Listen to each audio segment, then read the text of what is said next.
What's up, everybody? It's OC Motor back at you with another one on Chris Got Games, and today I'm sure you're wondering what we're going to be talking about. Well, I don't know if anybody watched the recent PS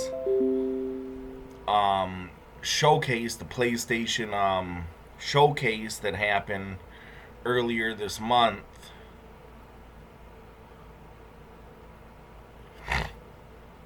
But during the showcase, they showed off some games, and they showed off some PSVR 2 games that are in development. They said Resident Evil 4 is coming out next year, and it's also in content for it is also in development for PSVR 2.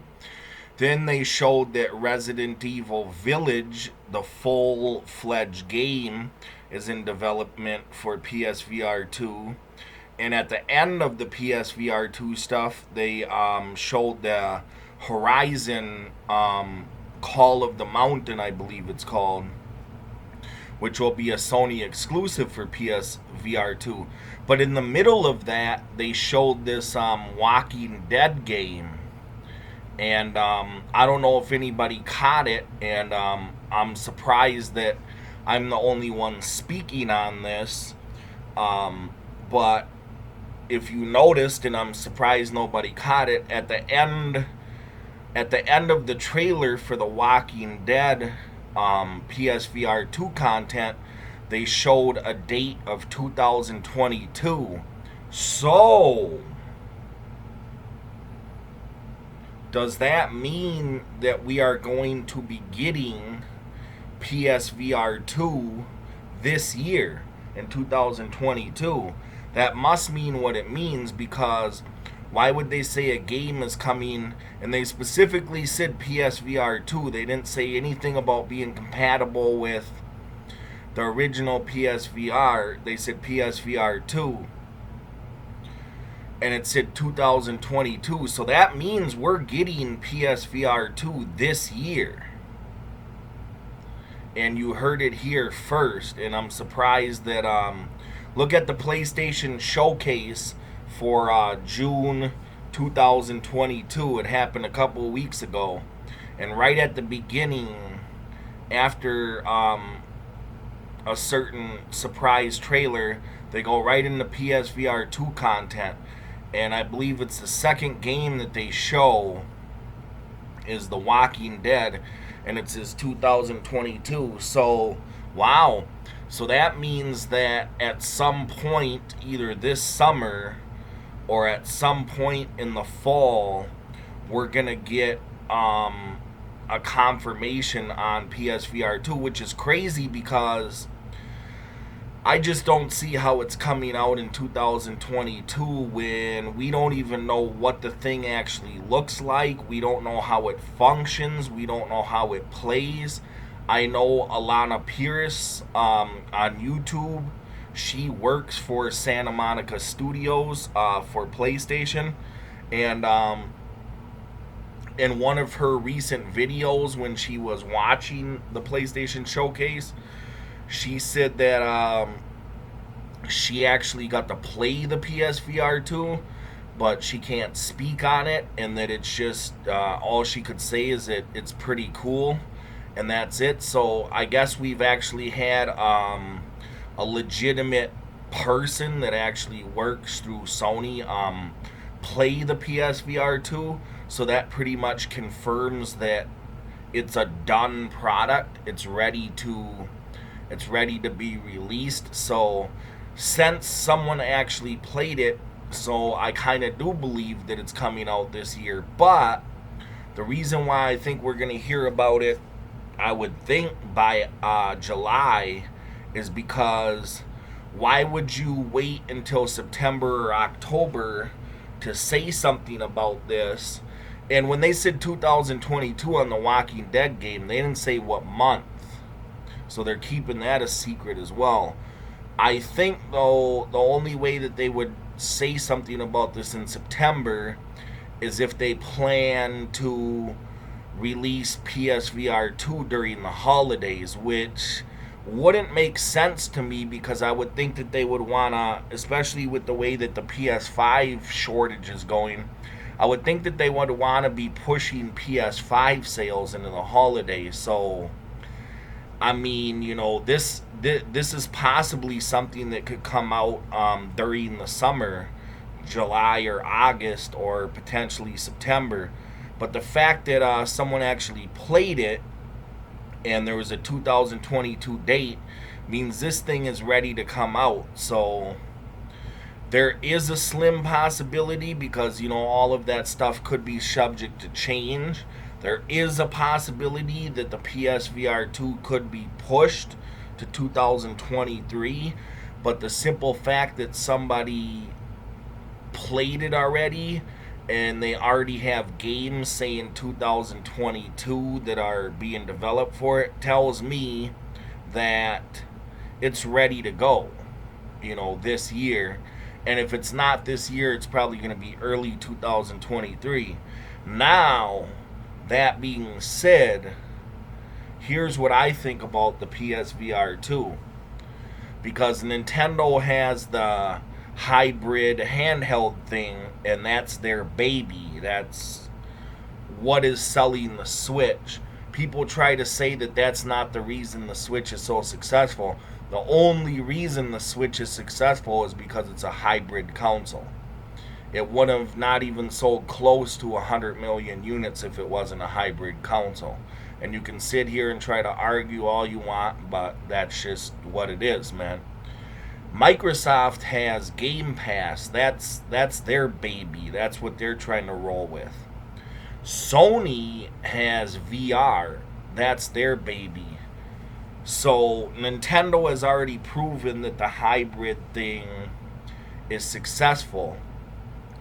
Microsoft has Game Pass, which, I don't think it's really gonna live up to what they expected to. I think it's gonna die out, especially once, in the next 5, 6, 7 years, once streaming services become more readily available to play games and stuff on.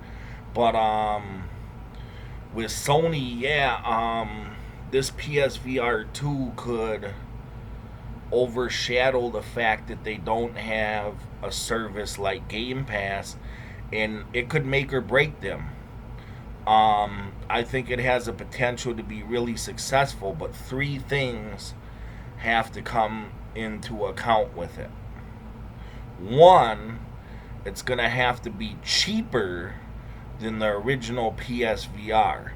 If this thing comes out and it's $400, it's going to be a failure. If PS4 releases at $400, if PSVR 2 releases at $400, it's going to be a failure. Because then why would you not just buy a Series S or a PS5 digital at that point? Why would you buy a PSVR 2 when it's the same price as a console? So I think this thing, at the most, to be successful and have longevity, has to come in at $300. And then two is definitely going to be, what games they're going to have for it.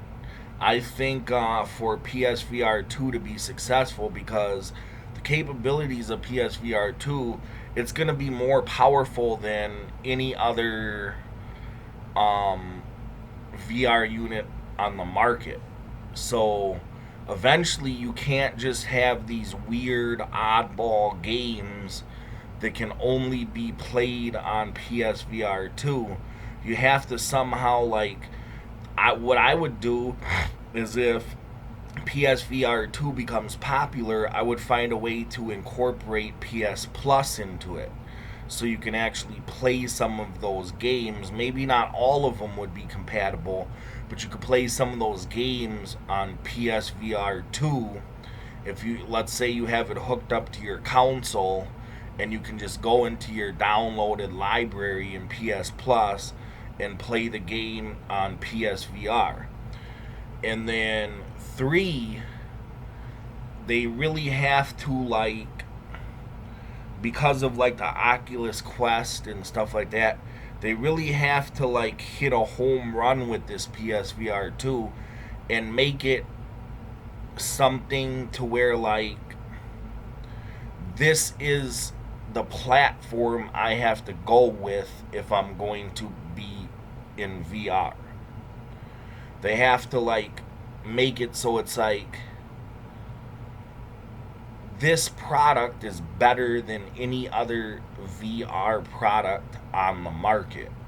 And they could do that by, like I said, they got a Horizon game exclusively coming out. They could have a God of War game exclusively. They could have a Gran Turismo game exclusively for it. They could have a Spider-Man game exclusive for it. If they start doing stuff like that, then yeah, it could be very successful. And then, yeah, but I think what it's going to come down to for this thing to be successful is what they price it at. Because I say anything above $300 in this thing is not gonna take off. And then it depends on what they price the games at too, because you can't put out a Horizon game that's a spin-off that's not even that long for PSVR 2 and charge $60 or $70 for it. So if they can get the games coming out at $40 and they can get this thing coming out at 300, I think it could easily be very successful and easily sell over 10 million units. I easily think that could happen, but we'll see. But I just wanted to make a video on this because nobody else is talking about it. But there's little trinkets of information that are confirming that we might actually get PSVR 2 released in 2022. So it's June 16th. I would be looking in the next 4 weeks at maximum to hear some information from Sony about PSVR 2. Maybe not necessarily the release date yet, but the unveiling of it and showing how it works. But yeah, I just wanted to hit you with that. And and then I wanted to say, so the hybrid thing, that's gonna be Nintendo's baby. And I already made a video on why I think that whatever console Nintendo comes up with next will be their last console. And that's their baby, and that's gonna work for them. PSVR 2, like I said in this video, depending on how they treat it, will sustain the longevity in Sony no matter if they compete with Game Pass or not. Now, Microsoft is the only company that I'm worried about. One, they're behind on their controller design, considering that their controller still takes AA batteries and it's just a basic controller. It doesn't have HD rumble like Nintendo and PlayStation, unless you buy the Elite controller, which is $150. And then the whole DRM thing and just Game Pass, I'm worried about Microsoft because I don't think Game Pass is going to be as successful as they're going to want it to be. And if it's not, then I think Microsoft is the first batter out of the game in this one. I think they'll be the first batter out the console market if Game Pass isn't successful. And I just don't think it will be sustainable over a long period of time. And it sucks that that's all Microsoft is banking off of, is a subscription service, and they can't think of anything creative like VR, like like PlayStation is doing, or like a hybrid concept like Nintendo is doing. So I don't know. We'll see how it does in the future. I mean, I know Microsoft is making a lot of money off of their controllers because the Xbox One controller is the number one used controller in the PC market. So that's cool. But yeah, if things don't start going right for Microsoft, they're going to be the first one out of the console market. But we'll see what happens in the future. And I love Microsoft. I just, I speak facts here of what I see. They don't have a backup option besides Game Pass. Like PlayStation's backup option is VR. Nintendo's backup option is hybrid, or they could make another handheld if they need to. Microsoft doesn't have a backup option if Game Pass doesn't work. So, they put all their bread in one basket on that. Hopefully it's successful, but I just don't think it will be. But yeah, let me know your thoughts in the comment down below. And like I mentioned her name before in the video, go subscribe to Alana Pierce on YouTube. Hit the like button, hit the notification bell, subscribe to the channel, share with friends, comment down below, hit the dislike if you want to. And yeah, without further ado, just hitting you with another one on Chris Got Games. I told you whenever I find something interesting to speak about and I feel like I'm the only one or the first one speaking about it, then I'll make a video on it. So that's it for this one. C Ducats, OC Motor, at you with another one on Chris Got Games. Signing out. Peace.